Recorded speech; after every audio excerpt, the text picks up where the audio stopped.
नमस्कार, मी स्नेहल्स किचनमध्ये तुम्हा सर्वांचं खूप मनापासून स्वागत। तर आज आपण बनवणार आहोत दसरा स्पेशल झणझणीत चव असलेली आणि रेस्टॉरंट स्टाईल पनीर हैदराबादी।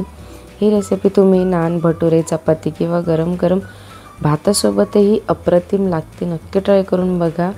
चला तर रेसिपीला सुरुवात करूया। इथे एक जाड तळाची कढई घेतलेली आहे। यात एक मोठा चमचा तेल घालायचं आहे। सर्वात आधी आपण मसाले किंवा ग्रेव्ही तयार करून घेणार आहोत। तेल थोडं गरम झालं की यात कांदा चिरून घालायचा आहे। कांद्याच्या अशा मोठ्या फोडी ठेवलेल्या आहेत। एक कांदा घातलेला आहे। कांदा घातल्यानंतर हिरवी मिरची 2 घातलेल्या आहेत। आलं आणि लसणाच्या पाकळ्या घातलेल्या आहेत। त्या तेलात व्यवस्थित परतून घ्यायचे आहेत। काजूचे तुकडे घातलेले आहेत, तेही परतून घ्यायचे आहेत। थोडं रेस्टॉरंट सारखी चव येण्यासाठी काजूचे तुकडे घातले तरीही चालतील। ही सगळी जिन्नस तेलात छान परतून झालेले आहेत।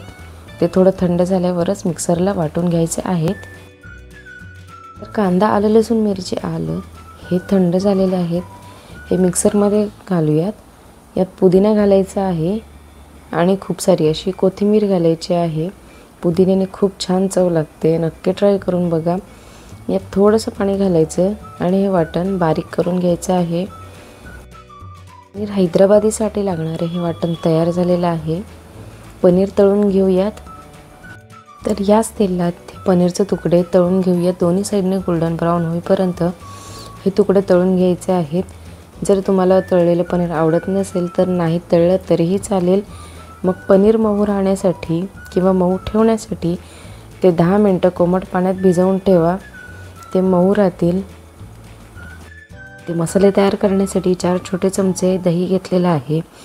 बेडगी मिरची 1 चमचा, धणे पावडर 1 चमचा घेतलेला आहे। गरम मसाला 1 चमचा, पाव चमचा हळद घेतली। लाल तिखट घातलेला आहे 1 चमचा। तिखटाचं प्रमाण तुम्ही तुमच्या आवडीनुसार कमी जास्त करू शकता। किचन किंग मसाला घातला आणि हे मिक्स करून घ्यायचं आहे दहीसोबत सगळे मसाले। हे सगळे मसाले व्यवस्थित मिक्स करून झालेले आहेत। भाजी तयार करून घेऊयात। आता याच कढईत थोडंसं तेल घालायचं। तेलाच्या ऐवजी तुम्ही बटरचा वापर किंवा तुपाचा वापर केला तरीही चालेल। याच तेलात आता आपण जे हिरवं वाटण केलं होतं ते घालायचं आहे। हिरव्या वाटणाचा कच्चेपणा जाईपर्यंत 5 मिनिटं मंद आचेवर हे वाटण परतून घ्यायचं आहे। तर यात दही आणि मसाले जे मिक्स केले होते ते घालूयात।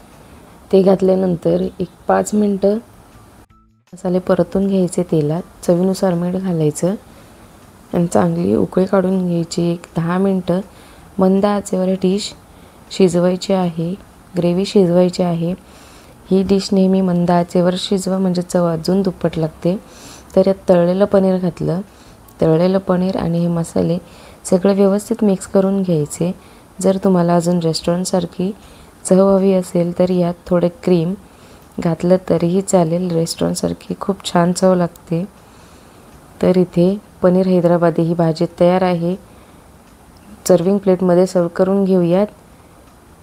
दसरा स्पेशल किंवा तुम्ही इतर सणांसाठी ही भाजी तुम्ही तयार करू शकता। नक्की ट्राय करून बघा। कशी वाटली ते कमेंट बॉक्समध्ये कळवा। ही रेसिपी आवडली असेल तर लाईक, शेअर, सबस्क्राईब करायला विसरू नका। भेटूया अशा छान छान नवनवीन आणि सोप्या रेसिपीमध्ये। तोपर्यंत धन्यवाद।